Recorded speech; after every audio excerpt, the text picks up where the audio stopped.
হে রাসূল তোমাকে বলি আমি কেমন করে, হে রাসূল তোমাকে বলি আমি কেমন করে। আল্লাহুম্মা সাল্লি আলা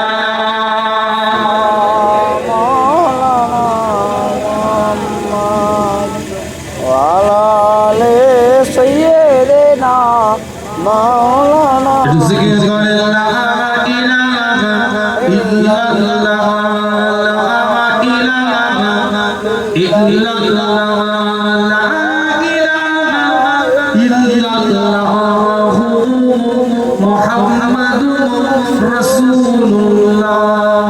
अल्लाह का जलवा बंदों को दिखला दिया कमली वाले ने, अल्लाह का जलवा बंदों को दिखला दिया कमली वाले ने, जो चाँद छुती तीन बदलों में चमका दिया कमली वाले ने।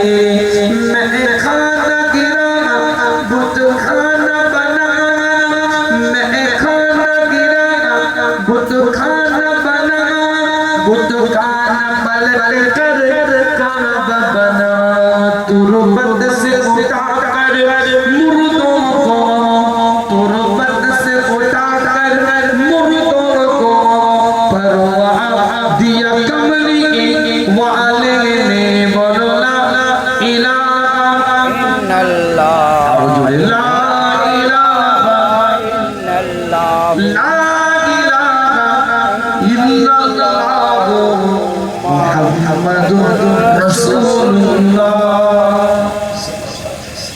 উপস্থিত হাজির মজলিস ব্রাদার ইসলাম, আমার দিনদার দিনকার পরেশগার ইমানদার মুত্তাকি ভাইরা, এই গভীর রাত তাহাজ্জুদের ওয়াক্তের সময় সিজদায় লুটিয়ে পড়ে আল্লাহর কাছে কাঁদার টাইমে রবের দরবারে আল্লাহর নৈকট্য অর্জন করার জন্য সরকারে কায়নাত মদিনাতুল ইমামুল মুরসালিন ইমামুল হুদা ইমামুল কিবলাতাইন হাবিব নবী তবী সাহিবুল জুদ ওয়াল কারাম হুজুরের শান মান ইজ্জত তাজিম বর্ণনা করার জন্য আজ এই গভীর রাত থেকে দলবদ্ধভাবে এই এক জায়গায় একতাবদ্ধভাবে বসে আছি। আল্লাহ খুশি হয়েছে, একদম কণ্ঠে হাত তুলেন।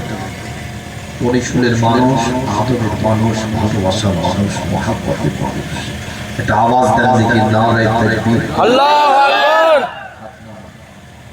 আল্লাহর ওলিদের পাগলদের আওয়াজ নেওয়া দরকার, আল্লাহর ওলিদের পাগলদের হালাত হালাত থাকে।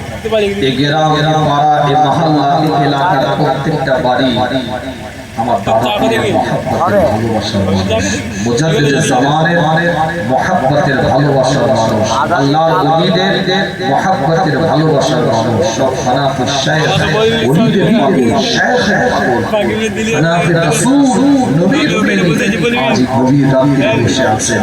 একটা আওয়াজ চিৎকার দিয়ে বলেন দেখি নারে তাকবীর। এক সুর, এক আওয়াজ, এক শব্দ, সবাই একই সাথে বলেন দেখি নারে তাকবীর, নারে তাকবীর। সিলসিলায়ে ফুরফুরা শরীফ, সিলসিলায়ে ফুরফুরা শরীফ, ইসলাকে মুজাদ্দিদে জামা, ইসলাকে মুজাদ্দিদে জামা, ঈদে মিলাদুন নবী, বিশ্ব নবী দিবস, জশ্নে ঈদে মিলাদুন নবী। নারে তাকবীর। গত 7 তারিখে রাত্রিরে ফেসবুক, সোশ্যাল মিডিয়া সব জায়গায় আমরা প্রচারে দেখেছিলাম যে চন্দ্রগ্রহণ হয়েছে, দেখেছিলাম। নিজের চোখে অনেকে খালি আসমানে দেখতে পেয়েছে, অনেকে ফেসবুকে দেখেছে। ওয়া আলা কুল্লি শাইইন কাদির। আল্লাহ বলেছেন সমস্ত ক্ষমতার মালিক হচ্ছেন একটা গাছের পাতা হিলে না আল্লাহ বলেছেন। বুখারী রিওয়ায়াত রয়েছে 4892 নম্বর হাদিস। হুজুর বলেছেন, মুসলিমে এসেছে একটু ভিন্ন। আল্লাহ নবী আল্লাহ রাসূল সাহাবায়ে কেরাম হুজুরদের সাথে আলাপ আলোচনা করে, সাহাবায়ে কেরাম হুজুরদের সাথে কথাবার্তা বলতে থাকে। এক একটা কোরআনের আয়াত আল্লাহ আমার রাসূলের উপরে নাযিল করে দেয়। কিতাবটা খুলে দেখেন, পরিষ্কার অক্ষরে লেখা আছে, বুখারীর riwayat বলি পরিষ্কার অক্ষরে লেখা আছে 4892 নম্বর হাদিসটা খুলে দেখেন। হুজুর আমার জানিয়ে দেয় জন্ম কিংবা মৃত্যুর কারণে কোনো গ্রহণ হয়ে থাকে না, জন্ম কিংবা মৃত্যুর কারণে কোনো গ্রহণ হয়ে থাকে না। অর্থাৎ চন্দ্র গ্রহণের কথা বলে হুজুর আমার ওই চন্দ্র গ্রহণের কথা এলান করছে, সূর্য গ্রহণের কথা এলান করছে।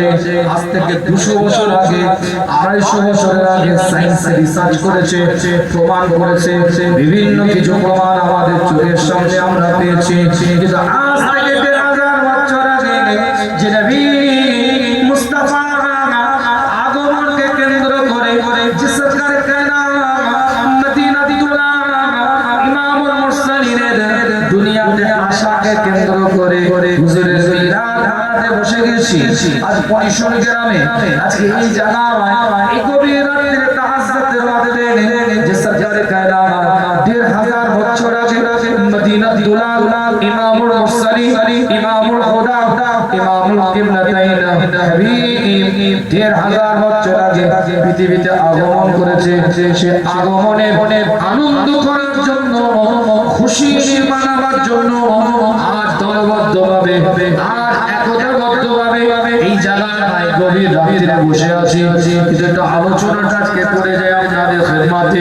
200 বছরের সায়েন্স রিসার্চ করেছে, 250 বছর ধরে সায়েন্স রিসার্চ করছে, কিন্তু 1000 বছর আগে মুস্তাফা জানিয়ে দিচ্ছে। সবাই আজকে দেখেছি সোশ্যাল মিডিয়ার যুগে, ফেসবুকের যুগে, আর এই অত্যাধুনিক প্রযুক্তির যুগে আমরা সবাই দেখতে পেয়েছি। কেউ সরাসরি আসমানের দিকে তাকিয়ে দেখেছে, কেউ আবার মোবাইলের মধ্যে ছবি, ফটো, ভিডিও লাইভের মধ্যে দিয়ে দেখেছে। স্পষ্ট বক্তব্য আপনাদের জানাতে, এটা 200 বছরের রিসার্চ, যে সায়েন্স রিসার্চ করে চন্দ্রগ্রহণের কথা বলেছে। এটা 150 বছরের রিসার্চ, যে সায়েন্স রিসার্চ করে আজকে আপনার সূর্য গ্রহণের কথা বলেছে। কিন্তু মুস্তাফা 1000 বছর আগে জানিয়ে দেয়, বুখারীর riwayat বলছে কোনো জন্ম কোনো মৃত্যুর কারণে কোনো গ্রহণ হয়ে থাকে না। হুজুর বলছে চন্দ্র গ্রহণের কথা, হুজুর বলছে সূর্য গ্রহণের কথা।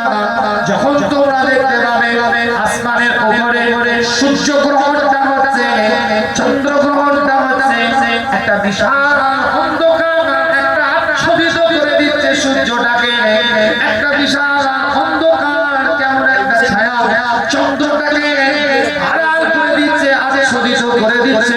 সেই সময় মুসলমান তোমার দায়িত্বটা কি, তোমার কর্তব্যটা কি? কিতাব বলছে কোন সহি কিতাবের গল্প নয়, মুস্তাফা জানিয়ে দিচ্ছে। সেই সময় তোমরা আল্লাহর দরবারে শুকরিয়া করে তাসবিহ আদায় করো, কেন এটা আমার আল্লাহর পক্ষ থেকে একটা নিদর্শন।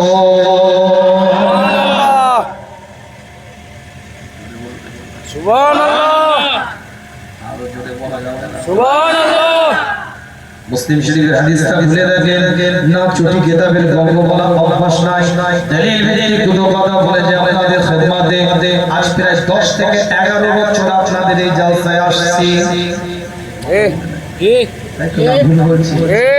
ঠিক এই সময়তে আসি, আলোচনা করি। এটা 4 নম্বর প্লেস এখানে জালসা হচ্ছে, আগে এখানে হতো না। আল্লাহ পাক কবুল করেছেন, আপনারা ভালোবাসেন, তাই আপনাদের খেদমতে একটু দৌড়ে আসি। কিন্তু তথ্য নিয়ে কথা বলতে পছন্দ করি, বর্তমান সিচুয়েশনকে ক্রিয়েট করে আলোচনা করতে পছন্দ করি। মুসলিম শরীফটা খুলে দেখেন, পরিষ্কার করে লেখা আছে আজ যে নবীর মিলাদে, আজ যে রাসূলের আগমনকে কেন্দ্র করে, আজ যে রাসূলের আগমনের আনন্দে আজ আপনি মাহফিলের মধ্যে সেই নবী, সেই মুস্তাফা, সেই তাজেদার হারাম, সেই মদিনাতুল দুলাল, সেই ইমামুল মুরসালিন জানিয়ে দেয়। মুসলিম শরীফ বলছে সেই হাদিস দ্বারা প্রমাণিত, মারফু মুত্তাসিল হাদিস দ্বারা প্রমাণিত।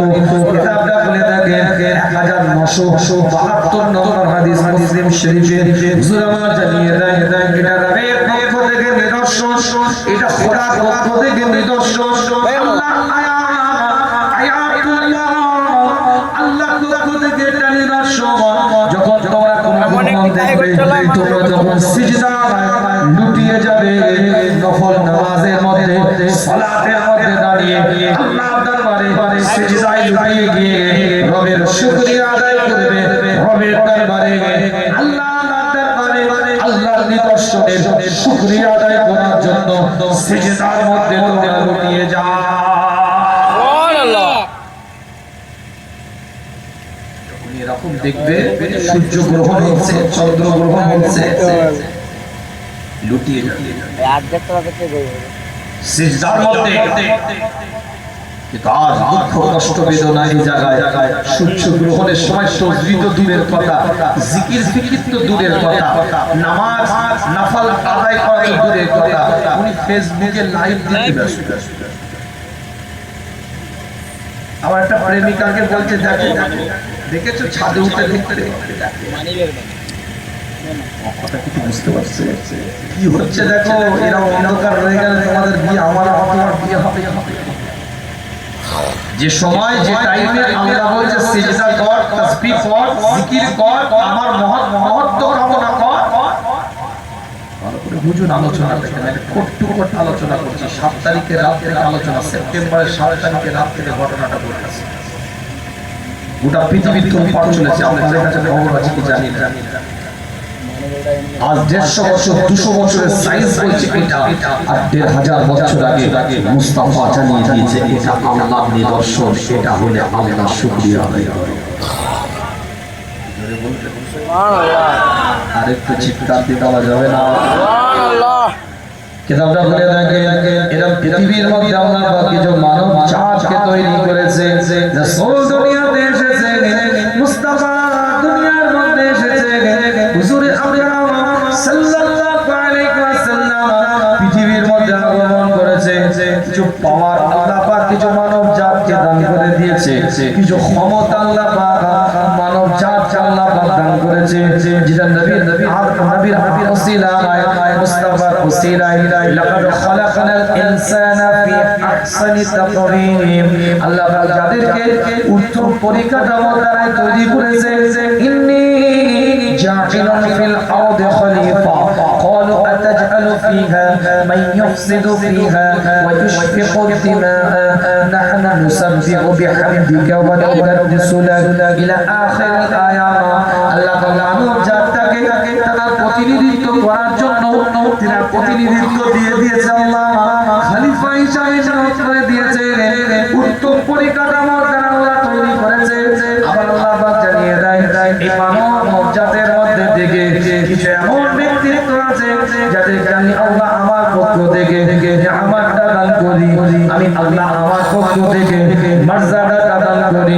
সকলে আমরা জানি একজন ব্যক্তির নাম যাকে আধুনিক চিকিৎসার জনক বলা হয়েছে, যাকে আধুনিক চিকিৎসার জনক বলা হয়েছে, যাকে আমরা সবাই জানি। হয়তো যদি না জানেন নামটা বলি, একটু গুগলে সার্চ দিয়ে দেখতে পারে, একটু ইউটিউবে সার্চ দিয়ে দেখতে পারে, একটু ফেসবুকে সার্চ দিয়ে দেখতে পারে। ইবনে সিনা আধুনিক চিকিৎসার জনক যাকে বলা হয়েছে। আর যদি আপনি কোনো অর্থোপেডিক্স ডিপার্টমেন্টে যান, এক্সরে করতে হয়, এমআরআই করতে হয়, যদি নিউরোলজিস্ট ডিপার্টমেন্টে যান, এমআরআই রিপোর্ট ছাড়া আপনার কোনো ট্রিটমেন্ট সে করবে না। আর যদি কোনো হাড়ের ডাক্তারের কাছে আপনি যান অর্থোপেডিক ট্রিটমেন্টের জন্য, আপনাকে সর্বপ্রথম এক্সরে করবে। আবার ডিজিটাল এক্সরে বেরিয়ে গেছে। কোনো গ্যাস্ট্রোলজিস্টের কাছে আপনি যদি যান, কোনো পেটের ডাক্তার গ্যাস্ট্রোলজিস্টের কাছে যদি আপনি যান, আপনাকে বলবে আল্ট্রাসাউন্ড করেছো কিনা, ইউএসজি করেছো কিনা, কোলোনোস্কোপি করেছো কিনা, ইন্ডোস্কোপি করেছো কিনা, পেটের স্ক্যানটা তোমার দেখতে হবে। বিভিন্ন রিপোর্ট ছাড়া আপনার কোনো চিকিৎসা আগাবে না। আপনি যদি কোনো একটা কার্ডিওলজিস্ট ডিপার্টমেন্টে যান, অর্থাৎ যারা হার্টের চিকিৎসা করে, এই চিকিৎসকের কাছে গিয়ে যদি আপনি ট্রিটমেন্ট করান, আপনাকে প্রথমে বলবে ইসিজি করো, তারপরে বলবে না ইসিজি রিপোর্টটা তেমন পরিষ্কার বোঝা যাচ্ছে না, ইকো করতে হবে। ইকো করার পরে বলবে আপনার হার্টটা মনে হচ্ছে একটু দুর্বল, আপনাকে ইনজিওগ্রাম করতে হবে। ইনজিওগ্রাম চলাকালীন যদি আমরা বুঝতে পারি আপনার হাড়ের স্টেন পড়ার দরকার আছে, অর্থ নিয়ে আপনি রেডি হয়ে থাকেন, স্টেনটা ওর মধ্যে লাগিয়ে দেব। আপনি একটা ডেন্টালের কাছে যান, সেখানে আপনার ডেন্টাল যে করে মেশিন লাগিয়ে কিছু বুঝতে পারে না, তাকে ওই জায়গাতে ফটো তুলতে হয়, দাঁতের পর্যন্ত এক্সরে হয়। এনটি ডিপার্টমেন্টে যাবে, সে আপনাকে রিপোর্ট করিয়ে দিবে, বিভিন্ন ব্লাডের রিপোর্ট দিবে, কোন মেডিসিন ডাক্তারের কাছে এমডি করা আছে, চিকিৎসা ব্যবস্থার উপরে আপনার মেডিসিনের উপরে এমডি করা আছে। সে আপনার ব্লাড টেস্ট ছাড়া কোনো রিপোর্ট করবে না, কোনো প্রেসক্রিপশন দিবে না, কোনো ওষুধ আপনাকে দিবে না। আপনাকে এনএফটি করতে বলবে, লিপিড প্রোফাইল করতে বলবে, আপনাকে HbA1c করতে বলবে, আপনাকে ফাস্টিং করতে বলবে, বিপি করতে বলবে, নানা আপনাকে দিয়ে দিবে। এগুলো আগে করে নিয়ে আসো, তারপরে তোমার ট্রিটমেন্ট চালু হবে। কিন্তু আধুনিক শিক্ষার জনক যাকে বলা হয় ইবনে সিনা, ইতিহাস সাক্ষী দিচ্ছে দুটো পদ্ধতিতে তিনি চিকিৎসা করতেন। মুস্তাফা পৃথিবীর বুকে আগমন করেছে, আল্লাহ মানব জাতকে আলাদা একটা মাকাম দিয়ে দিয়েছে, মানব জাতকে আলাদা একটা মর্যাদা দিয়ে দিয়েছে। ইবনে সিনা মুস্তাফার পাগল, মদিনাতুল আলের পাগল, ইমামুল মুরসালিনের পাগল, ইমামুল হুদার পাগল, আধুনিক চিকিৎসার জনক যাকে বলা হয়। ছোট কিতাবের গল্প বলছি না, ইতিহাস সাক্ষী দিচ্ছে। আজ গুগলে গিয়ে সার্চ দিন আপনি, ইবনে সিনা লিখবেন, আল্লাহ রাসূলের পাগল, আল্লাহকে পাওয়ার দিয়েছে, আল্লাহকে ক্ষমতা দিয়েছে, আল্লাহ দূরদর্শিতা দিয়েছে। ইবনে সিনা দুটো পদ্ধতিতে চিকিৎসা করতেন। প্রথম পদ্ধতি তিনি পুরুষদের জন্য যখন চিকিৎসা করতেন, পুরুষদের জিভটা দেখতেন, চোখের নিচটা দেখতেন, পায়ের তলাটা দেখতেন, কোনো কথা বলতেন না, প্রেসক্রিপশন লিখতে আরম্ভ করে দিতেন, প্রেসক্রিপশন লিখতে শুরু করে দিতেন। আর দ্বিতীয় পদ্ধতি তার, তিনি যখন চিকিৎসা মহিলাদের করতেন, খাতুনদের করতেন, মেয়ে ছেলে লেডিসদের যখন চিকিৎসা তিনি করতেন, ওই আড়াল থেকে পর্দার ভিতরে মেয়েরা থাকবে, আর একটা করে হাতের মধ্যে দড়ি তাদের বেঁধে দেওয়া হবে। ইবনে সিনা সেই দড়িটা নিজের হাতের মধ্যে ধরবে, পর্দার আড়ালে ওই পেশেন্টটা বসে থাকবে, যাদের চিকিৎসা করছে রোগীটা, মহিলাটা ওই দড়িটা হাতের মধ্যে নিয়ে ইবনে সিনা চিকিৎসা ব্যবস্থা প্রেসক্রিপশন লিখতে আরম্ভ করে দেন। ইতিহাস সাক্ষী দিচ্ছে কিছু মানুষ মনে করে ইবনে সিনা ভণ্ডামি করছে, ইবনে সিনা এটা নিয়ে একটা অন্যরকম বার্তা দিচ্ছে। তাকে পরীক্ষা করার জন্য বিশাল পর্দা দিয়ে দেওয়া হলো, তাকে 5টা দড়ি হাতের মধ্যে ধরিয়ে দেওয়া হলো, ইবনে সিনাকে প্রেসক্রিপশন লিখতে আরম্ভ করতে বলা হলো। এইদিকে 5 জন তারা মনে করিয়েছে ইবনে সিনাকে বলা হয়েছে 5টা মহিলার হাতের মধ্যে দড়ি বাঁধা আছে, 5টা মহিলার হাতের মধ্যে দড়ি বাঁধা আছে, আর সেই দড়িগুলো আপনার হাতের মধ্যে তুলে দেওয়া হলো। কিন্তু এই পর্দার আড়ালে তারা মহিলাদেরকে না রেখে, খাতুনদেরকে না রেখে, বিবিদেরকে না রেখে 5টা জানোয়ারকে রেখে দিয়েছে, গাধা রেখে দিয়েছে, ঘোড়া রেখে দিয়েছে, দুম্বা রেখে দিয়েছে, ভেড়া রেখে দিয়েছে, উট রেখে দিয়েছে, 5টা জানোয়ার রেখে দিয়েছে, গবাদি পশু রেখে দিয়েছে। আর 5টা জানোয়ারের ওই পায়ের মধ্যে দড়িগুলো বাঁধা আছে। ইবনে সিনা দড়িগুলো হাতের মধ্যে নিয়ে 5টা প্রেসক্রিপশন করে দেয়। নিন্দুকেরা ওই প্রেসক্রিপশনটা হাতের মধ্যে তুলে নেয়, বলে কি লিখে দিয়েছো প্রেসক্রিপশনের মধ্যে? মেডিসিন কেন লিখে দাওনি? কি লিখেছো প্রেসক্রিপশনের মধ্যে? ইবনে সিনা নিন্দুকদের দিকে তাকিয়ে চিৎকার আওয়াজ দিয়ে সেদিন বলেছিল, তোমরা ওই দিকে কোনো খাতুনকে রাখো না, কোনো মহিলাকে রাখো না, ওই দিকে 5টা পশুকে রেখে দিয়েছো, উট রেখেছো, দুম্বা রেখেছো, ভেড়া রেখেছো, কাদা রেখেছো, উট রেখেছো, এই আপনার ঘোড়া রেখেছো। এই 5টা পশুর যে ঘাসগুলো তারা খাওয়ায়, আমি ইবনে সিনা প্রেসক্রিপশনের মধ্যে সেই ঘাসগুলোকে লিপিবদ্ধ করে দিয়েছি।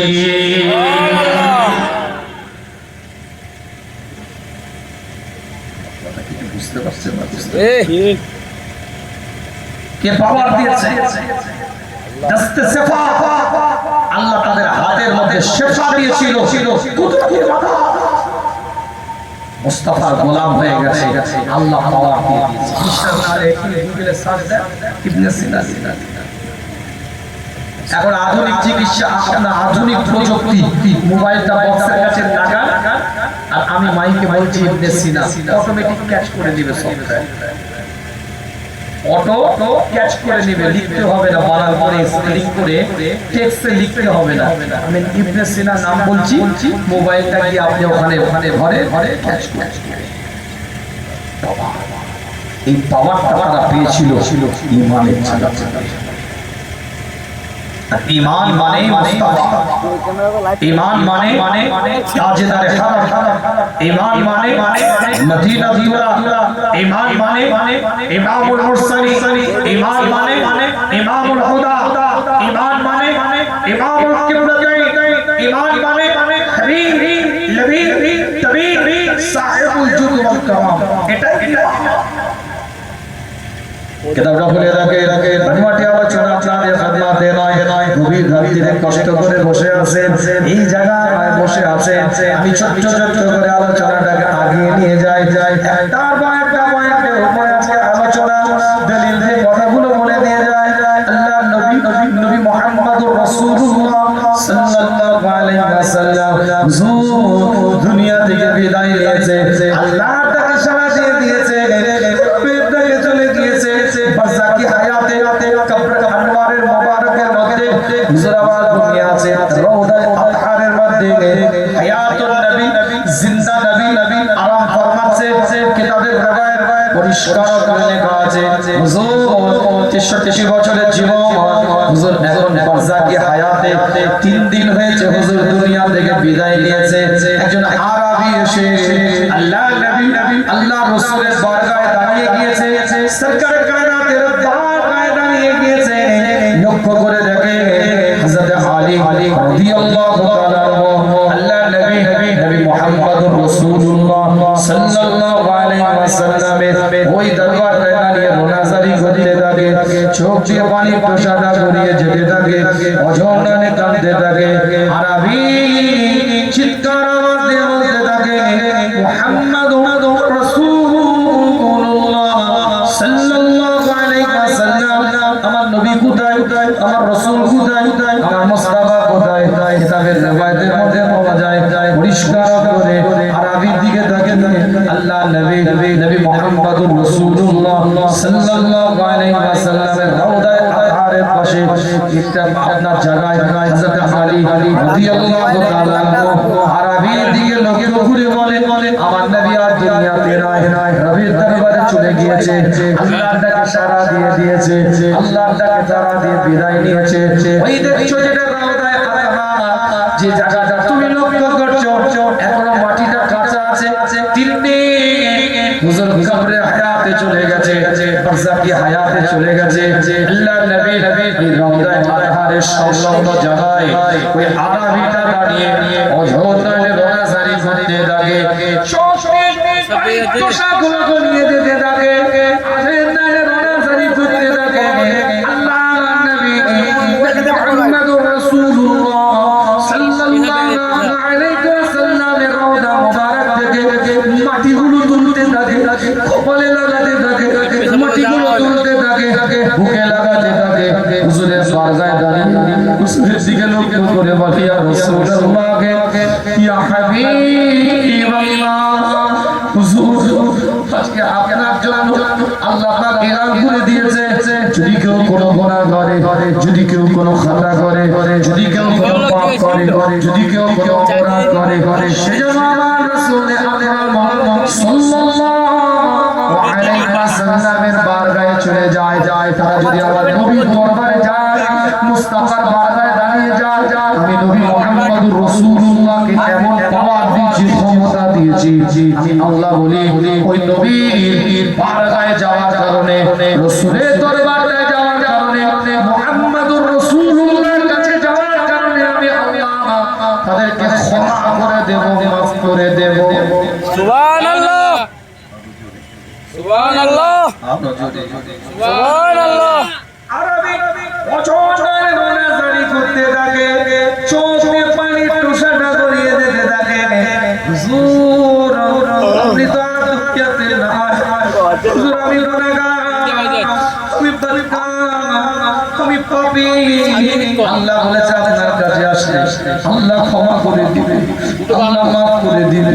আল্লাহ আপনার কাছে আসার নির্দেশ দিয়েছি আল্লাহর দরবারে আজকে আমাদেরকে নির্দেশ দেওয়া হয়েছে আপনার বারাকায় আসার জন্য কিন্তু হুজুর আপনি তো দুনিয়াতে নাই এইভাবে আরবি কামতে থাকে এইভাবে আরবি রোনাজারি করতে থাকে কিতাবটা খুলে দেখবেন নাম্বার ওয়াটে আলোচনা আপনাদের খেদমতে নয় দিল দিয়ে বলেন আপনাদের খেদমতে বলে যান হায়াতুন নবী বারজাকি হায়াত থেকে কবর আনোয়ারের ভিতর থেকে আল্লাহ পাকের হুকুমে মাওলা পরওয়ারদিগারের আদেশে চিৎকার আওয়াজ দেশে দিন রাসূল বলেছিল জান্নাতি জায়গা থেকে জান্নাতি মানুষ আওয়াজ দিয়ে বলে হে আরবি তুমি কেঁদো না আল্লাহ বলেছে আমার বারগায় আসলে তোমাকে ক্ষমা করবে তোমাদেরকে ক্ষমা করবে আমি নবী জানিয়ে দিলাম তুমি যখন আমার কবরে আনোয়ারে এসেছো আমার রওজায় এসেছো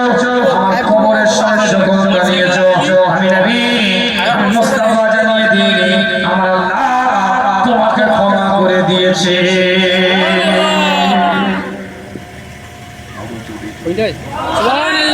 আরো জোরে কে হাত দিয়ে বলেন যতক্ষণ আলোচনা করলাম কি আপনাদের মনে হচ্ছে ফাঁকিটা কি মানলাম নাকি না ডায়েরিটা খুলে দেখবেন কি লেখা আছে ডায়েরি আপনাদের ডেটটা 21 রবিউল আউয়াল ডায়েরিটা খুলে দেখবেন কি লেখা আছে কমিটি ছেলেগুলো গিয়ে লিখিয়ে দিয়েছে আজ থেকে প্রায় 7 থেকে 8 বছর আগে হুজুর একটু পারমানেন্ট বোর্ড লিখে বুঝতে পারছেন এদেরকে আমি বলি এত বছর এসেছি আজ যাব না সব না হোক আম পরে যাওয়া জিজ্ঞেস করে তো পার্মানেন্ট লেখা আছে তা আমি তো ফাঁকি মেরে চলে যেতে পারি তো দাওয়াত এমনি তো বাধা কথা কি বুঝতে পারছেন না দাওয়াত এমনি বাধা পাস করার তো কিছু নেই পাস তো করেই আছি কি কথা ঠিক বলছি না আমার কথাটা কিছু বুঝতে পারছেন এটা গোলে মেলে গালিয়ে দিতে পারি তো পিছনের বছরের বক্তব্যগুলো শুনুন যে বক্তব্য দিয়েছি এখানে ইন্টারনেট ইউটিউব সোশ্যাল মিডিয়া ফেসবুকে যথেষ্ট লাইভের মাধ্যমে এখনো আপলোড হয়ে আছে চ্যালেঞ্জ করে বলছি আর গ্রামবাসী মানুষ আপনারাই পাড়া মহল্লা বলতে পারবেন না যে কোন বছরে হুজুর ফাঁকি মেরে গেছে আজও একটা ভূমিকাতে সময় নষ্ট করিনি কোট আলোচনা করছি আল্লাহকে হাজের নাজের জেনে বলছে আমার আব্বাজান অসুস্থ আমার ছোট একটা বোন গত 3 দিন আগে মুম্বাই থেকে এসেছে ট্রিটমেন্ট করে পরশুদিন থেকে আমার বোনেরও ট্রিটমেন্ট চলে আমার ছোট আমার থেকে বয়সে আমি চাচা হুজুর কেবলা ছোট কথা বুঝতে পারছে নানান টেনশন নানান চিন্তা ভাবনা সবকিছু আল্লাহর ইচ্ছা আল্লাহ যাতে রাজি আমি বান্দা আপনাকে চিন্তা করে কিছু হবে না ফাইসলা হবে তো দেখতে আছে এর মধ্যে যে কথাটা বলতে গিয়ে আমি বললাম আজকে বিকেল বেলায় যে 9 থেকে 10 বছর এই জায়গাটায় ওয়াজ করছি আর পরিফুলে মোটামুটি বছরে 5 থেকে 6 বার আসি শ্রোতা তো মোটামুটি একই বোলিং হচ্ছে সব জায়গায় এই দুজন বসে আছে সেবা সালা কেরামাল কাঁধে যেমন ফেরেশতা দেখে যে দুজন বসে আছে এরাম এটাকে দুটো তো কাছাকাছি দেখলাম এরা অনেক বসে আছে এটা বোঝাবার জন্য বলছি যারা আল্লাহর শকর যেখানে যে জায়গায় যায় টুকটুক করে দু চারজন সেখানে গিয়ে বসে কিছু নতুনত্ব মানে কি আসমান থেকে নতুন করে নাজিল করব না বক্তব্যের বিষয়বস্তু কিছু নতুনত্ব না রাখলে মানুষ মনে করবে মানুষের মুক্ত কতক্ষণ বলতে লাগবে কিতাবটা নিয়ে বসলাম মোবাইলে যা কিছু থাকে সবকিছু যতটুকু সফটওয়্যার যা আছে মোটামুটি একটা দেখে একটা জায়গায় মোটামুটি মানুষকে যেন কিছু সাবজেক্ট ভিত্তিক কথা বলার একটা প্রস্তুতি নিয়ে আসা। বলানে বলার মালিক তো আল্লাহ। আমি প্রস্তুতি নিয়ে এসেছি বলে বলতে পারবো সেটা নিশ্চয় আস্তাগফিরুল্লাহ। চেষ্টা করেছি, বাকিটা বলানে বলার মালিক আল্লাহ। আল্লাহ যা বলাবে সেটাই বলবো, কিন্তু চেষ্টা করার নির্দেশ যেহেতু দেওয়া হয়েছে আমাকে চেষ্টা করতে হবে। কথা ঠিক বলছি? আল্লাহর রাসূল বলছে, এই তুমি আমার বারগায় এসেছো, আমি নবী বলছি আল্লাহ তোমাকে ক্ষমা করে দিয়েছে। যদি বলে তুই যদি সকলে মিলে বলা যাবে না। এত ভোর চলে এলো, এত নিদ্রা এসে গেল, একটা আওয়াজ দিয়ে বলা যাবে না সুবহানাল্লাহ? আল্লাহ পাক কবুল করে। আল্লাহ নবী মুহাম্মদুর রাসূলুল্লাহ সাল্লাল্লাহু আলাইহি ওয়াসাল্লাম সাহাবায়ে হুজুরদের সাথে আলোচনা করে, সাহাবায়ে হুজুরদের সাথে কথাবার্তা বলতে থাকে। হাদিস বলছে কোন ছোট কিতাবের গল্প নয়, পরিষ্কার করে লেখা আছে। না না বানোয়াটি আলোচনা আপনাদের খিদমতে নয়, দলিল দিয়ে দুটো কথা বলে দেয় আপনাদের খিদমতে। আল্লাহর নবী মুহাম্মদুর রাসূলুল্লাহ সাল্লাল্লাহু আলাইহি ওয়াসাল্লাম সাহাবায়ে کرام হুজুরদেরকে নিয়ে আলাপ আলোচনা করে, সাহাবায়ে کرام হুজুরদেরকে নিয়ে কথাবার্তা বলতে থাকে। পরিষ্কার কোরআন ভাষার মধ্যে দিয়ে জানিয়ে দেয়, একটার পর একটা দলিল নিয়ে আপনাদের খিদমতে আলোচনা করে যায়। আল্লাহর নবী মুহাম্মদুর রাসূলুল্লাহ সাল্লাল্লাহু আলাইহি ওয়াসাল্লাম হিজরত করে মক্কা থেকে মদিনা শরীফের মধ্যে হুজুর অবস্থান করলেন।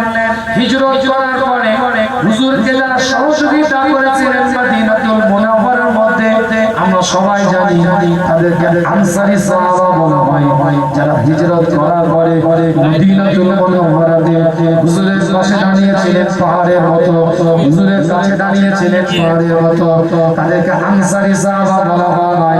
আর আমার নবী মুহাম্মদুর রাসূলুল্লাহ সাল্লাল্লাহু আলাইহি ওয়াসাল্লামের সঙ্গী হয়ে কিংবা হুজুরের সঙ্গে যারা ওই জায়গায় হিজরত করে মদিনাতুল মুনাওয়ারায় অবস্থান করেছিলেন, তাদেরকে মুহাজিরিন সাহাবা বলা হয়। আল্লাহর নবী মুহাম্মদুর রাসূলুল্লাহ সাল্লাল্লাহু আলাইহি ওয়াসাল্লাম আনসারী সাহাবাদের সাথে মুহাজিরিন সাহাবাদের সাথে এক জায়গায় এক স্থানে বসে আছে। কিতাবটা বলে রাখে পরিষ্কার করে লেখা আছে, যুদ্ধের ময়দানের থেকে কিছু অর্থ, কিছু মাল, কিছু সম্পদ, যেটা গনিমতের মাল বলা হয়, যেটা যুদ্ধের ময়দানে পরাজিত হওয়ার পরে যখন তারা পালিয়ে যায়, যখন তারা চলে যায়, তাদের ওই রেখে যাওয়া অবশিষ্ট সম্পদটাকে গনিমতের মাল বলা হয়। আল্লাহর নবী মুহাম্মদুর রাসূলুল্লাহ সাল্লাল্লাহু আলাইহি ওয়াসাল্লাম ওই গনিমতের মালটাকে নিয়ে হুজুর বন্টন করছেন, ভাগ করছেন, ভাগ করে দিয়েছেন। গনিমতের মালগুলোকে একজন নওজওয়ান সাহাবা, নওজওয়ান যুবক সাহাবা আল্লাহর নবী আল্লাহর রাসূলের সম্পর্কে বলে ফেলেছে যে মুহাম্মদুর রাসূলুল্লাহ সাল্লাল্লাহু আলাইহি ওয়াসাল্লাম তার আত্মীয় স্বজনদেরকে অর্থাৎ মুহাজিরিনদেরকে, মক্কাবাসীদেরকে বেশি সংখ্যক সম্পদ দিয়েছে, আর আমাদেরকে কম সম্পদ দিয়েছে। আল্লাহ নবী মুহাম্মদুর রাসূলুল্লাহ সাল্লাল্লাহু আলাইহি ওয়াসাল্লামের কাছে খবর পৌঁছে যায়, আনসারী একজন যুবক হুজুর আপনার সম্পর্কে এরকম কথা বলে। আনসারী একজন যুবক আপনার সম্পর্কে এই ধরনের আলোচনা করে, আপনি নাকি মক্কি জীবন থেকে যারা এসেছে ওই মুহাজিরিনদেরকে আপনার আত্মীয় বলে সম্পদ আপনি বেশি দিয়ে দিয়েছে, বর্তমানে তাদেরকে আপনি বেশি হক দিয়েছে। একটু এই কথাটা বলতে লাগে একজন নওজওয়ান যুবক সাহাবা এই কথা আপনার সম্পর্কে বলে। নবী মুহাম্মদুর রাসূলুল্লাহ সাল্লাল্লাহু আলাইহি ওয়াসাল্লাম জানিয়ে দিলেন, যাও তোমরা সবাই চলে যাও, আনসারী সাহাবারা নির্দিষ্ট একটা পাহাড়ের নাম বলে দিলেন, অমুক পাহাড়ের কোণে গিয়ে দাঁড়াও, আমি নবী তাদের সাথে কিছু আলোচনা করব। এই দাও, হ্যাঁ মুয়াজ্জিন চল যাও। শুধুমাত্র আনসারী সাহাবারা মদিনা শরীফে আসার পরে আমার মাদানী জীবনে ইয়াশরাফের জীবনে যারা পাশে ঢাল হিসাবে দাঁড়িয়েছে, যারা আমাকে সম্পদ দিয়ে সহযোগিতা করেছে, যারা আমাকে ঘর বাড়ি দিয়ে সহযোগিতা করেছে, তারা এক জায়গায় দাঁড়াও, বাকিরা চলে চলে। আল্লাহ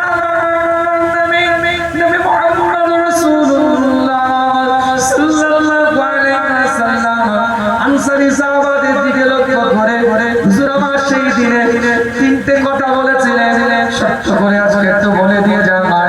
আজ তোরে কথা বলছো, এটা বলা তোমাদের জন্য স্বাভাবিক।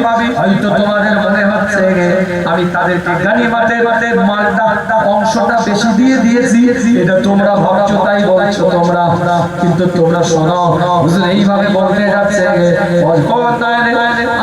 সাহাবারা কাঁদতে থাকে, ইয়া রাসূলুল্লাহ ইয়া হাবিবাল্লাহ, হুজুর কেউ আমরা বলি নাই, কেউ আমরা প্রশ্ন করি নাই, কেউ আমরা জিজ্ঞাসা করছি না, হুজুর একজন যুবক ছেলে বলে ফেলেছে, হুজুর বিয়াদবি ক্ষমা করুন, হুজুর বিয়াদবি আপনি মাফ করেন, হুজুর আমরা বলি নাই, আমরা কিছু শুনছি নাই, আমাদের কোনো অভিযোগ নাই, আপনার ফয়সালাতে আমাদের কোনো প্রশ্ন চিহ্নিত নাই, আপনার ফয়সালাতে আমরা কোনো রকম কিছু আপনাকে জিজ্ঞাসাবাদ করতে চাই না, হুজুর আপনি বিয়াদবি ক্ষমা করেন।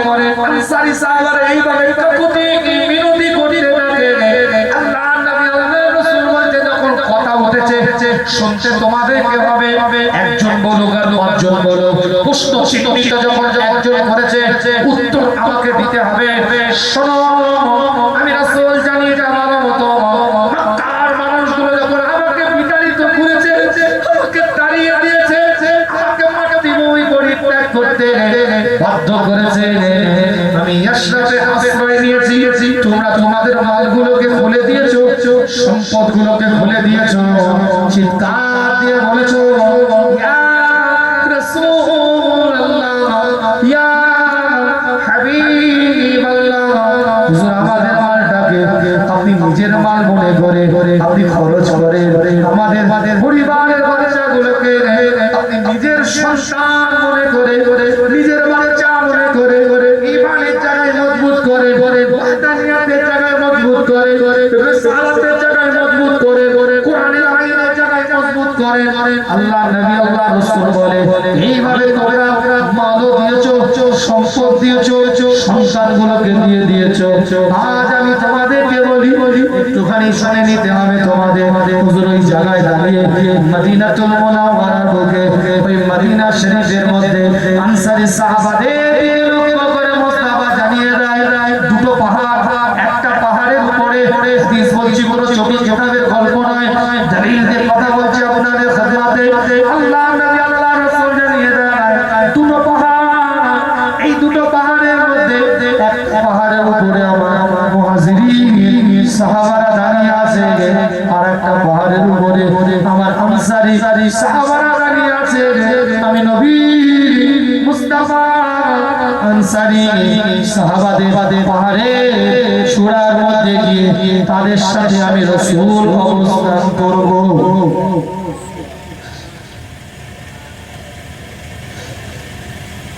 আল্লাহ নবী মুহাম্মদ রাসূলুল্লাহ সাল্লাল্লাহু আলাইহি ওয়াসাল্লাম চোখ বড় পানি হুজুর আনসারী সাহাবাদের দিকে লক্ষ্য করে বলে না তোমাদের শুনতে হবে। হুজুর বিয়াদবি আমাকে বলে একজন বলে ফেলেছে মুখ ফসকে, হুজুর বিয়াদবি ক্ষমা করে। আল্লাহ নবী বলে শুনতে হবে। আমি নবী মুহাম্মদুর রাসূলুল্লাহ সাল্লাল্লাহু আলাইহি ওয়াসাল্লাম জানিয়ে দিই দুটো কাপড় যেমন পরিধান করলে, ঠিক হাদিস বলছি কোন ছোটি কিতাবের গল্প না, মুস্তাফা বলছে দুটো কাপড় পরিধান করলে যেমন একটা কাপড়ের সাথে আরেকটা কাপড় লেগে থাকে। জি ভিতরে একটা গেঞ্জি আছে আমার, এই জামার ভিতরে একটা গেঞ্জি পরে আছি, এই জামার গেঞ্জি লেগে আছে না আলাদা হয়ে আছে? প্রত্যেকের ভিতরে জামার সাথে অনেকে গেঞ্জি পরিধান করে, এই গেঞ্জিটার সাথে জামাটা লেগে আছে না আলাদা হয়ে আছে? আর যেমন দুটো কাপড় যদি কেউ পরিধান করে, ঠিক এইভাবে হাদিসের ভাষা বলছি আমি, মুসলিম শরীফ খুলে দেখেন, আবু দাউদ শরীফ খুলে দেখেন, তিরমিজি খুলে দেখেন, ইবনে মাজাহ খুলে দেখেন, মুয়াত্তা ইবনে মালিক খুলে দেখেন। না ছুটি কিতাবে এর গল্প বলার জন্য এত খেটে গভীর রাতে আলোচনা করছি না। মুস্তাফা তাজেদারে হারাম মদিনাতুল্লাহ ইমামুল মুরসালিন ইমামুল হুদা ইমামুল কিবলাতাইন জানিয়ে দেয়, দুটো কাপড় পরিধান করলে একটা কাপড়ের সাথে আরেকটা কাপড় যেমন লেগে থাকে, যেমন দুটো কাপড়ের সম্পর্ক হয়ে থাকে, আমি নবী আমার সাথে ওই রকম আনসারী সাহাবাদের সম্পর্ক জড়িয়ে আছে।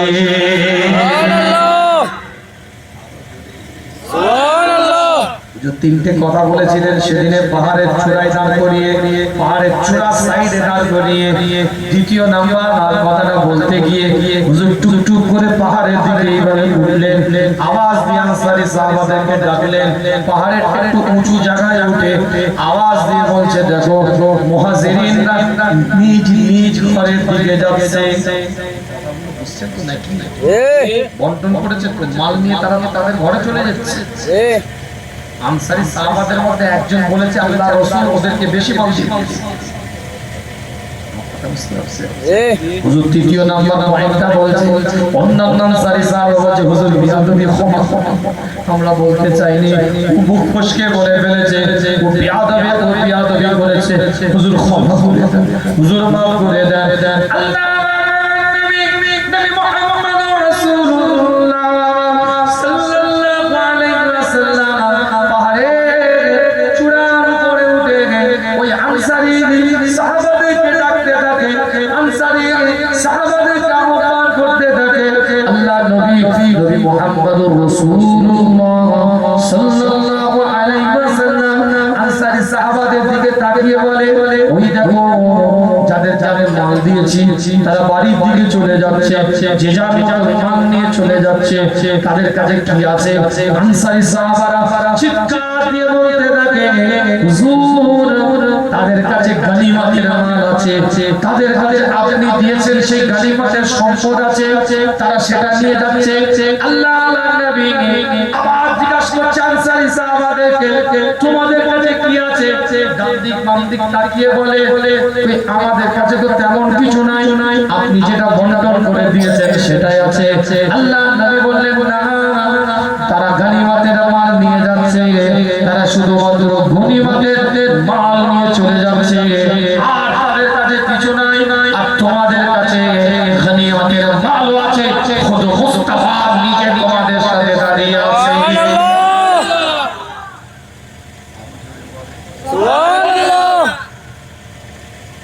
নীতিমালা তৈরি করে, উসুল তৈরি করে, মাকাম করে, হালাত তৈরি করে, ও নাটক করে, অভিনয় করে, ড্রামাবাজি করে ইসলাম চলে।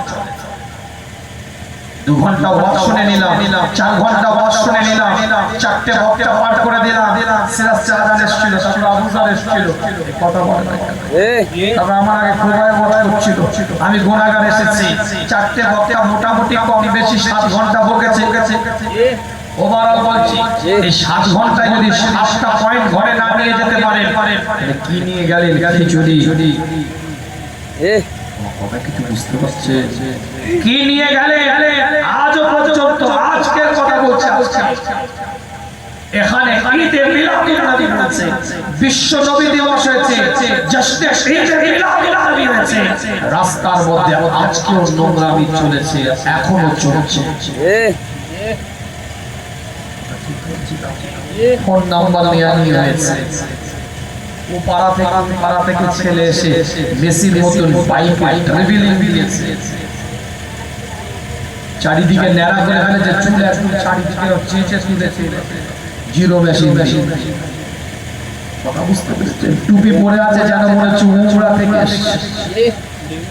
টুপি পরে আছে যেন মনে হচ্ছে উমরা থেকে এসেছে, টুপি খুলে দিয়েছে, চুলে এখানে সাজানো যখন লাগাচ্ছে, 3 রকম কালার, মানে কি করেছিস?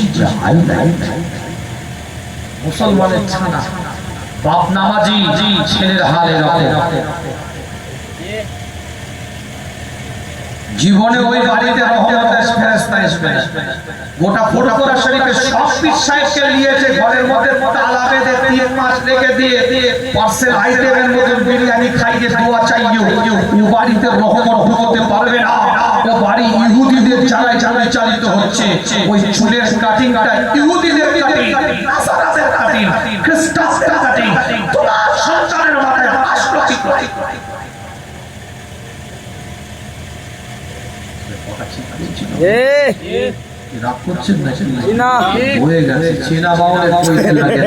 আমি কি মিজাজের হুজুর আর কি মিজাজের বক্তা? মোটামুটি পরিচয় কেন গোটা বাংলায় ছিলাম। রুচিতে কোলাই তাই দাওয়াত করে। আমার কথাবার্তা, বক্তব্য, আলোচনা শ্রোতার রুচিতে কোলাই বলেই দাওয়াত করে। রুচিতে যেখানে কোলাই না সেখানে খাই। আপনার রুচিতে জায়গা করেছি বলে আসছি, যেদিন জায়গা করতে পারবো না সেদিন চলে যাবো বাড়িতে, ঘরে রাখতে রাখতে ঘুমাবো। তেল মাখতে পারবো না, অভিনয় করতে পারবো না, মুখ একরকম, মুখোশ আর একরকম, পারবো না। আজকের কথা বলছি, আজকে পরিবেশ করুন, বারবার একটা কথা বলছি, মাহাত তৈরি করে। আজও আমাদের ছেলে মেয়ে রাস্তায় ঘুরেছে কেন? সুমিতা উইলিয়ামসের সাথে চাঁদ থেকে রকেটে করে নেমেছে নাকি যারা ঘুরে বেড়াচ্ছিল? না মঙ্গল গ্রহ থেকে কোনো অন্য আপনার গ্রহ থেকে এসে ঘুরছে গেছে? ওরা কারা? কোথা থেকে এলো? তোমার পরিবার, তোমার এলাকা, তোমার মহল। কেন কন্ট্রোল করতে পারলাম না? কেন তাদেরকে গাইড করতে পারলাম না? আজ বিশ্ব নবী দিবস, আজ ঈদ এ মিলাদুন নবী, আজ জশ্নে ঈদ এ মিলাদুন নবী, মুস্তাফার শান, মান, ইজ্জত, তাজিমের আলোচনা সব মেনে নিলাম। মুস্তাফার শান, মান, ইজ্জত, তাজিমের দিকে খেয়াল রাখলাম, রাসূলের আগমনে কেন্দ্র করে আলোচনার দিকে খেয়াল রাখলাম, কিন্তু নবীর তরিকাতে বাস্তবায়ন করার দিকে খেয়াল রাখতে পারলাম না। কেন? এটা পেশা। আমি জানি ওই আলু की तरकारी जो पहले थे सो अब भी है, पूरे वही गलती আসবে, আমার জানা আছে এটা, কিন্তু আমার দায়িত্ব আমি পালন করে যাচ্ছি। হোমওয়ার্ক দিলে ছেলেটা পড়বে না আমি জানি, আমাকে দিতে হবে। ও বাড়িতে পড়া দিলে ছেলে বাড়িতে পড়া করে না, ও ছাত্রটাকে আমি চিনি, কিন্তু আমি না দিলে অসুবিধা। আমাকে জবাব দিতে হবে। আপনি দিয়েছিলেন, ওর অভিভাবক বলবে পড়া দিয়েছেন ছেলেকে আপনি, আমাকে পড়া দিতে হবে। মেহমান বাড়িতে এসে খাবে না আমি জানি, আমাকে খেতে বলতে হবে। এটা মানবিকতা, এটা দায়বদ্ধতা। এখানে যখন এসেছি শরিয়া বলতে হবে, ইসলাম বলতে হবে, কোরআন বলতে হবে, মুস্তাফার আদর্শ বলতে হবে, নবীর তরিকা শেখাতে হবে। আপনি শিখেন না শিখেন এটা আপনার ব্যক্তিগত বিষয়। ডাক্তার যখন আপনি দেখিয়েছেন, ডাক্তার প্রেসক্রিপশন দিবে, ওষুধ খাবেন না খাবেন এটা ব্যক্তিগত বিষয়। কথা ঠিক রাগ করছেন নাকি? ডোজ করা হয়ে যাচ্ছে। আজও যদি খিচুড়ি নেবার আগে অপবিত্র অবস্থায় প্যান্টটা থাকে, মুসলমানের বাচ্চা তোমাকে মানায় না। আজ যদি তাবারুক নবী দিবসের নেওয়ার সময় তোমার অপবিত্রতা থাকে, তুই মুসলমানের ছানা বলে তোমাকে মানায় না। আজ তাবারুকটা পবিত্র, তুমি পবিত্র হাতে নাও, ওই পবিত্র হাতে বিসমিল্লাহ বলে নিয়ত করে খাও, আমার আল্লাহ শেফা করবে। এখানে দাঁড়িয়ে হিসাব করেছি, ওখানে কোন রকমের বসতে গিয়ে উঠে পড়েছে, হিসাব করে পানি নেয়নি, একটা প্লেট দিয়ে এসে বসে গেছে। কি দিবি? ওদের কিনে মেরে দিয়েছে, পরে ভোরে কাঁদতে গালে দিয়ে দিয়েছে। তাবারুকটা আদৌ আসে না। এই যে 19টা ছাগল জবাই করে খবর কি দিচ্ছে, প্রথম কাজ হচ্ছে সব খবর দেওয়া। কে বক্তা ছিল, কি পরিচয় তোমরা রান্নায়, কি হয়েছে, সব ডিটেলস খবর দেওয়া। এত কষ্ট, এত মেহনত, এত পরিশ্রম করে এই যে 19টা ছাগল জবাই করে এই যে এত সুন্দর পরিবেশ তৈরি করে এই জায়গাটা তৈরি করলেন, ওই তাওয়ারুকটার মহত্ব আছে না? সেই তাওয়ারুকটা আমরা কি হারাতে দিচ্ছি? আপনি যদি বলার ভুল হয়ে থাকে আপনি প্রতিবাদ করেন, না হলে মিথ্যে কথা বলছেন। আপনি কান ধরে উল্লাস করে বলছে ওটা আদবের সাথে পবিত্রতার সাথে নেওয়ার দরকার আছে না? বলে একটা নিলাম, একটা ছেড়ে দিলাম, তো হলো আমারও বিরাট ব্যাপার। আদবটা হতে হবে। আপাতুমিনুনা বিবাদিল কিতাব ওয়া তাকফুরুনা বিবাদ।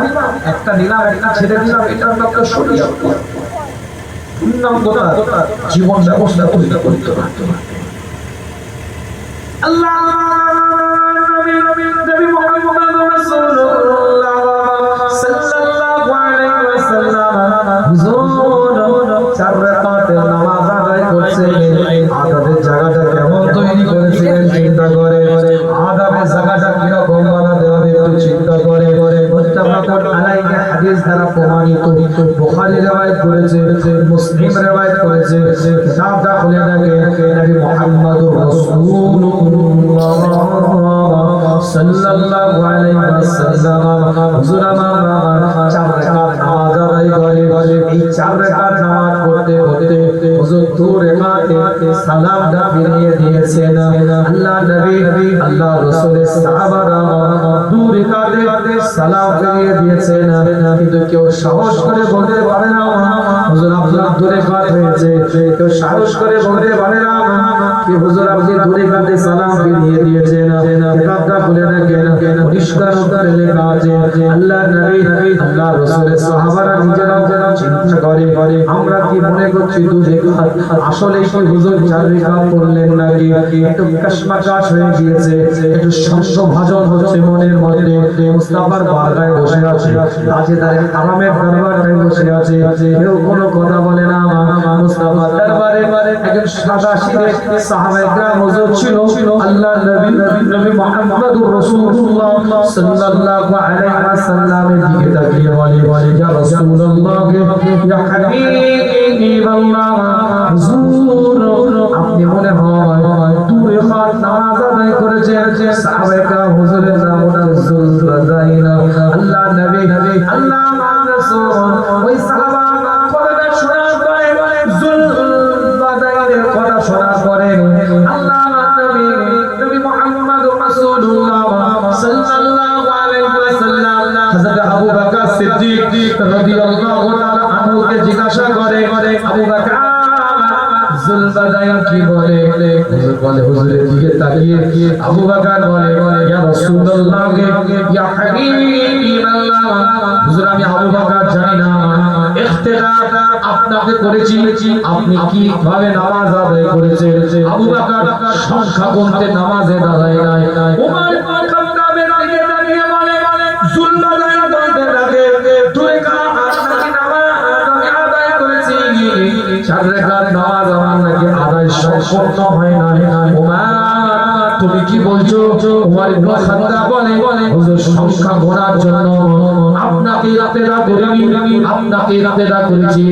আপনি যেটা নামাজ আদায় করবেন, যে সংখ্যায় নামাজ আদায় করবে ওই সংখ্যাতেই নামাজ আদায় করে নেব।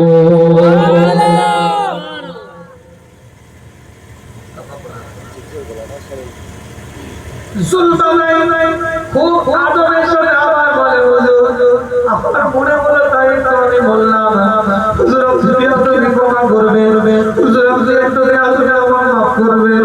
আবু বকর বলতে চাই না, ওমর বলতে চাই না, ওসমান বলতে চাই না, হাজার হাজার সাহাবারা কাতারে কেউ কোনো কথা বলে না।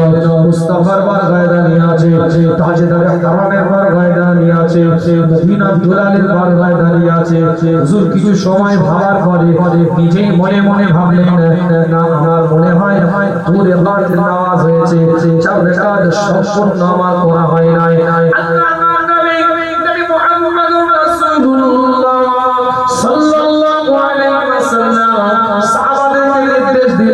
চলো আসো আরো দূরে কার নামাজ আদায় করে নি। শরীয়তের মাসলা হচ্ছে দূরে কার নামাজ পড়ে যদি কেউ সালামটা ফিরিয়ে দেয় সে নামাজ থেকে ফারেক হয়ে গেল, মানে আবার দূরে কার নামাজ পড়লে হবে না, 4 রাকাত সম্পূর্ণভাবে আবার আদায় করে যাবে, কারণ সে নামাজটাকে শেষ করে দিয়েছে।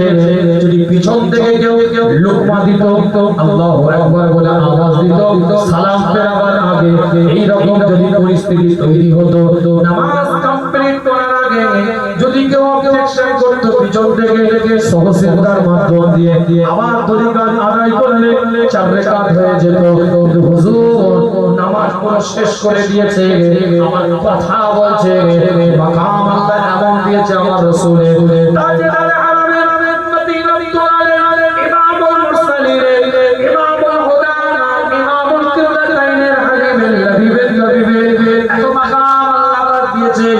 ওই অবস্থায় দাঁড়িয়ে আরো দূরে কার নামাজ আদায় করেছে। আমার আল্লাহ বলে ওই দূরে কার 4 রাকাত নামাজ হবে দরবারে আলাদাভাবে আল্লাহ কবুল করে নিয়েছে।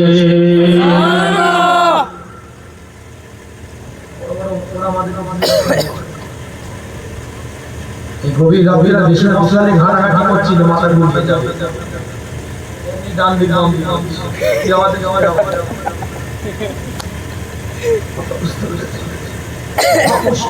এই রাত্রিতে ওয়াস্তুরের কথা নিজে জেগে থাকা একটা চ্যালেঞ্জ, আবার লোককে জাগিয়ে রাখা আরেকটা চ্যালেঞ্জ। ওয়াজ তো পড়ে হবে, বিষয় বস্তু সাবজেক্ট কোরআন হাদিস দলিল আদিল্লাহ মাসলা মাসাইল ঘটনাও পড়ে হবে, মানে নিজে জেগে থাকা বড় চ্যালেঞ্জ। আবার আমি নিজে জেগে রেখে নিজেকে আবার লোককে জাগিয়ে রাখা। কথা ঠিক বলছি জি? আল্লাহ পাক কবুল করেন, সকলে বলেন আমিন। আমিন। জোরে বলা যাবে না আমিন? চিৎকার দিয়ে বলা যাবে না আমিন? কলিজা দিয়ে বলা যাবে না আমিন? দাদা বলে রাখে না বানাটিয়া চলা চলা দিয়ে খাদিমাতে নয়, দলিল খেলে দুরগলা না দিয়ে খাদিমাতে বলতে চায়, পরিষ্কার কোরআন তার ভাষার মধ্যে দিয়ে জানিয়ে দেয়। আল্লাহ পাক কোরআনের মধ্যে এলান করে দেয়, আমার আল্লাহ আমার মাওলা আমার পরওয়ারদিগার জানিয়ে দিচ্ছে, ইয়া لا تقدموا بين يدي الله ورسوله واتقوا الله। আল্লাহ কোরআন দিয়ে জানিয়ে দেয় তোমরা আল্লাহ এবং আল্লাহর রাসূলের আগে, আল্লাহ এবং আল্লাহর রাসূলের থেকে আগিয়ে যেও না। ওয়াত্তাকুল্লাহ, তোমরা আল্লাহকে ভয় করো, আল্লাহকে ভয় করো, আল্লাহকে ভয় করো। অর্থাৎ আল্লাহ আল্লাহর রাসূলের যে হুকুম, যে অর্ডার, এর থেকে নিজেদেরকে অগ্রগতি করলে হবে না, অগ্রসর করলে হবে না। এক জায়গায় দাঁড়িয়ে জীবনের নীতিমালা তৈরি করতে হবে, উসুল অনুযায়ী জীবনটাকে তৈরি করতে হবে, নীতিমালা অনুযায়ী জীবনটাকে তৈরি করে নিতে হবে। কিতাবটা বলে দেখে আল্লাহ নবী মুহাম্মদুর রাসূলুল্লাহ সাল্লাল্লাহু আলাইহি ওয়াসাল্লামের উপরে আল্লাহ পাক আয়াতটা নাযিল করে দিলেন।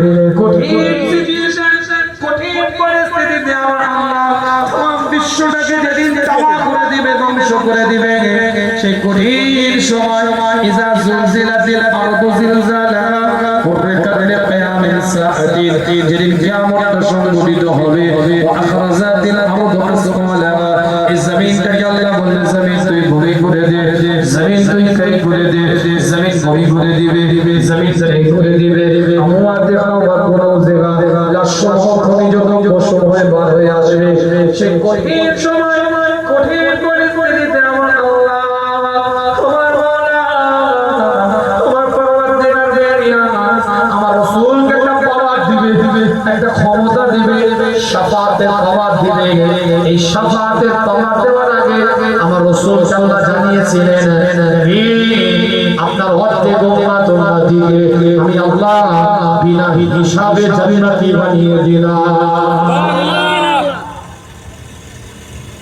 হুজুর বলে বাড়াতে হবে, আরো দিতে হবে, অর্ধেককে দিলাম, আরো বাড়াতে হবে, অর্ধেক হবে না। আবার বলে না বাড়াতে হবে। কিতাবের রিওয়ায়াতের মধ্যে পাওয়া যায় রবের পক্ষ থেকে ইলান জায়গায় পরিষ্কার কোরআন দরওয়াজার মধ্যে দিয়ে বলছে, ওয়ালা সাওফা ইউতিকা রাব্বুকা ফাতারদা। নবী রাসূল আপনি শুধু চাইতে থাকবেন, আপনি শুধু বলতে থাকবেন, আপনি শুধু মানতে থাকবেন, আপনি শুধু চাইতে থাকবেন, আপনি শুধু বলতে থাকবেন, আপনি শুধু মানতে থাকবেন, আমি আল্লাহ আপনাকে দিতে থাকবো। আপনার যতক্ষণ পর্যন্ত চাওয়া শেষ না হয় আমি আল্লাহ আপনাকে দেওয়া বন্ধ করব না। আমার রাসূল এলান করে দেন আমার একটা উম্মতি যতক্ষণ জাহান্নামের মধ্যে থাকবে আমি নবী চাওয়া বন্ধ করব না। সিজদায় লুটিয়ে পড়ে আল্লাহর দরবারে সে ওই বান্দাটাকে উম্মতিটাকে সঙ্গী করে জান্নাতের মধ্যে প্রবেশ করব।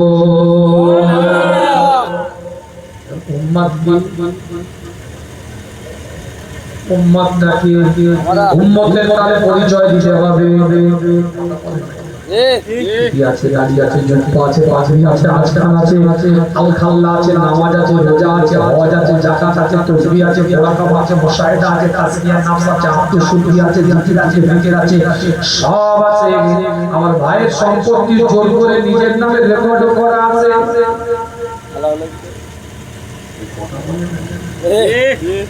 দাড়ি বড় হয়ে গেছে, মাথায় টুপি উঠে গেছে, জুব্বাটাও লম্বা হয়ে গেছে, মাসে মাসে মুজাদ্দিদে জামানে মাদারও জিয়ারত হয়। এখন 70 পার হয়ে গেছে, এমসিবি পড়ে গেছে, মিটারে কারেন্ট না, ফিউজ উড়ে গেছে। এখন মসজিদের মুয়াজ্জিনের আগে গিয়ে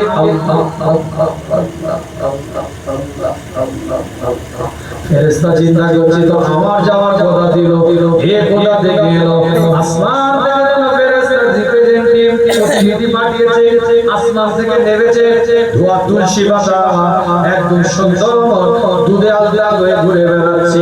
30 বছর পিছনে চলে যান, ক্ষমতা ছিল, পাওয়ার ছিল, আধিপত্য ছিল, স্ট্যাটাস ছিল, লোকবল ছিল, জনবল ছিল, একটা দাদার খাবার পিছনে ছিল, সিনা 56 ইঞ্চি করে ঘুরে বেড়াচ্ছিল।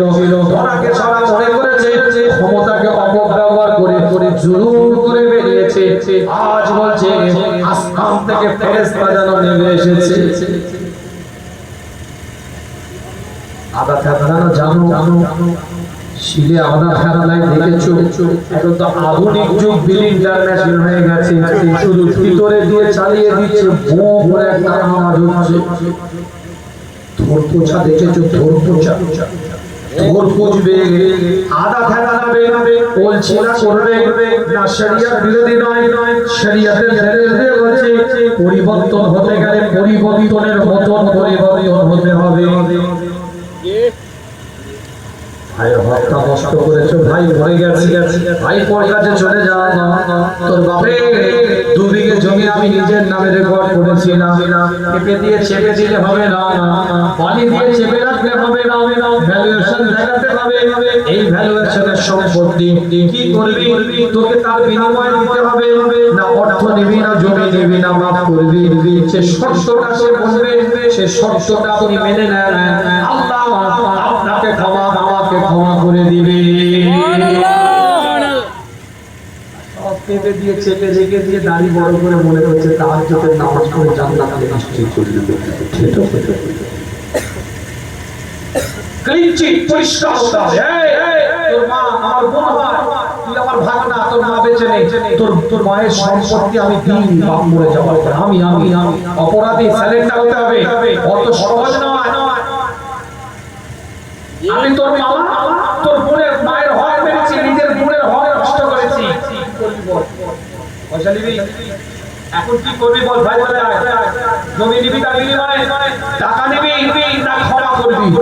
ভালো মানুষ আছে, ছেড়ে দাও, মাও চলে গেছে, তোমারও বয়স হয়েছে, আল্লাহ তোমার হায়াত সুস্থ রাখো, ও আমার কোনো দাবি নেই। বেঁচে গেলে যদি ভাগনা বলে মামা পেঁপে দিয়ে চাপলে হবে না, বালি দিয়ে চাপা দিলে হবে না, সাপ দিয়ে মাছ ধরলে হবে না, ভ্যালুয়েশন বের করছি, কোন জায়গার জন্য একটু বলতে হবে, তাহলে মুশকিল আছে। ফিরত না দিলে আলাদা খানা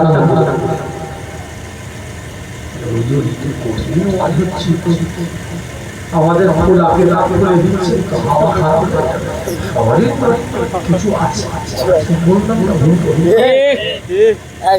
পাশের বাড়ির লোক প্রতিবেশী জ্বালায় থাকতে পারে না। আল্লাহ নবী আল্লাহ রাসূলের সাথে ইরানের মানুষ হুজুরের মদিনাতুল মুনাওয়ারার প্রতিবেশী। আল্লাহ নবী মুহাম্মদ রাসূলুল্লাহ সাল্লাল্লাহু আলাইহি ওয়াসাল্লামের কাছে পাশিয়া ইরানের মানুষ হুজুরের মদিনাতুল মুনাওয়ারার প্রতিবেশী। আল্লাহ নবী আল্লাহ রাসূলের কাছে এসে বলে, ইয়া রাসূলুল্লাহ, ইয়া হাবিবাল্লাহ, হুজুর আমার বাড়িতে একটু যেতে হবে, একটু আপনার জন্য মেহমানদারির ব্যবস্থা করব। আল্লাহ নবীর দিকে তাকিয়ে, সে একজন কুক ছিল, মানে রান্না করতে পারতো ভালো, রান্না করার তার প্রতিভা ছিল। আল্লাহ নবী আল্লাহ রাসূল বলে, আমার আয়েশা কি হবে? বলে, না, আয়েশার দাওয়াত নেই, আপনার দাওয়াত। আমার নবী বলে, আয়েশার দাওয়াত যেখানে নাই, মুস্তাফাও সেখানে নাই। সব জায়গায় বউকে নিয়ে যেতে চাই, তুমি ওখানে আমি ঘুরে এসি। তার মানে অনেক ব্যাপার আছে, এসব খুলে এখন বলা যাবে না।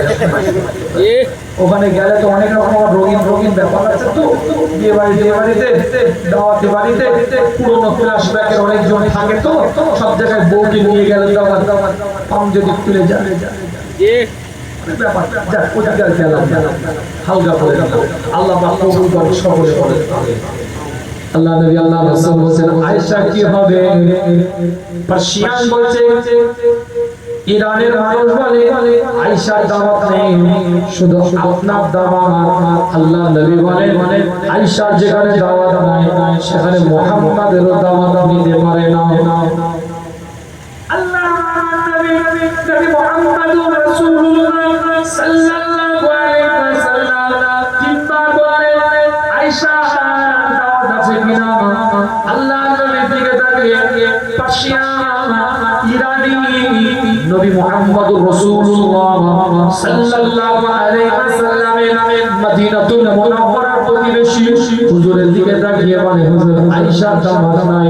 তৃতীয়বার চতুর্থবার যখন বললেন, হুজুরের দিকে তাকিয়ে বললেন, আল্লাহর নবীর দিকে লক্ষ্য করে বললেন, হুজুর আয়েশারও দাওয়াত আছে, আপনারও দাওয়াত আছে। আল্লাহর নবী দাওয়াত কবুল করলেন, টুকটুক করে পার্সিয়ানের বাড়িতে চলে গেলেন। ইরানি মানুষের বাড়িতে গিয়ে মদিনাতুল মুনাওয়ারাতে হুজুর মেহমানদার হিসাবে সে ইরানি মানুষ হুজুরের মেহমানদারি করতে লাগে। প্রতিবেশীকে আপনার সম্পর্কে ভালো ধারণা পোষণ করতে হবে, উম্মতের পরিচয়। কিন্তু এক পাঁচিদের বাড়ি সব থেকে বেশি ঝগড়া ওই বাড়ির সাথে। পাশে বাড়ির দুটো বাড়ি পরে কি আমার গল্প করে, তুমি যদি আমার পাশে থাকতে খুব ভালো হতো। কে একজন খালি এই বাবা বাবা থেকে আমার পাশে এলো, খুব ঝগড়া বলছে, আরো বাড়ির বাড়ির তুমি আমার পাশে থাকতে ভালো হতো। ও যদি পাশে থাকতো, ওর সাথে ঝগড়া করতো। ভালো মানুষের পরিচয় দিতে হবে। আল্লাহ নবী নবুয়তের 40 বছর হুজুর তখন নবুয়ত পান না, সবাই বলেছে as-সাদিক, সত্যবাদী, আল-আমিন, বিশ্বাসী। সবাই বলেছে নবুয়তের পরে। শত্রু বলছে না, আমার সাথে অন্য দ্বন্দ্ব থাকতে পারে, মানে মুহাম্মদ সাল্লাল্লাহু আলাইহি ওয়াসাল্লাম একটা সৎ মানুষ। এখনো পৃথিবীতে এরকম শত্রুতা না, আমার সাথে ওটা আলাদা ব্যাপার, কিন্তু লোকটা ওটা আমার সাথে একটা মনোমালিন্য আছে, ওটা ছেলেটা ভালো, লোকটা ভালো, মানুষটা ভালো। সমাজে ফেসটা তৈরি করতে হবে, এই পলিটিক্সটা তৈরি করতে হবে, এই প্রভাবটা তৈরি করতে হবে। আপনার গ্রামে, আপনার পাড়ায়, আপনার মহল্লায়, আপনার এলাকায় এই নিজের গুণটাকে তৈরি করতে হবে, মনোভাবটাকে পেশ করতে হবে। ভুল ভাবতে পারে একটা মানুষের, ভুলের কেউ নাই। এর মধ্যে থেকে সমাজের মানুষের সাথে আচার ব্যবহার, কথাবার্তা, ওড়না ভাষা, শালীনতা, সুন্দর আচরণের মাধ্যম দিয়ে একটা এমন গুণের প্রভাব তৈরি করতে হবে, আপনার জানা যায় দাঁড়িয়ে 10টা-20টা লোক যেন বলতে পারে, বলে যে লোকটা চলে গেল, মানুষটা কিন্তু গ্রামের জন্য একটা সম্পদ ছিল, তাই বিপদে কথা কিন্তু লোকের ঝাঁপিয়ে পড়তো। ব্যবহার আচারটা মানুষের ভালো ছিল রে বাবা। এই ছেলেটা চলে গিয়ে, এ মানুষটা চলে গিয়ে এ শূন্যস্থান পূরণ হওয়া মুশকিল, এটা যেন হবে, তবেই তো আপনার জীবন। আর যদি বলে ও বাবা পালা দিয়ে একটা জ্বালা আছে, তাহলে কতটা খাতা আছে। 40 হয়ে গেছে, বিদায় নেব। রাসূলের সাথে দাঁড়িয়ে একটু সালাত সালাম পাঠ করে ছোট্ট করে দোয়া করে বিদায়। সকলে ভোরে পড়ছি আর একটু লটকে গেছি। আর যা করেছো ঈদে মিলাদুন্নবীর মতো কাঁচা কাঁচা ভাড়া পা তুলে লটকে রয়েছে। এই নাও আগে আগে আসে ইয়া নবী সালাম Rasul salam alaika ya habib salam alaika salam alaika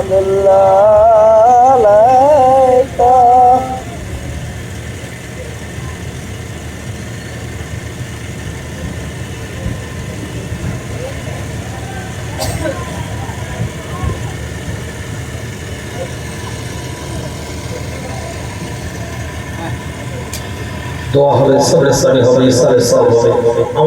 আমার করলেন নাকি? এই ভিতরে চলে এসো, এখন ডাকি চলে এসো না, ভিতরে চলে এসো। কেন রং করছো? সবাই ভিতরে চলে এসো, বাবু চলে এসো।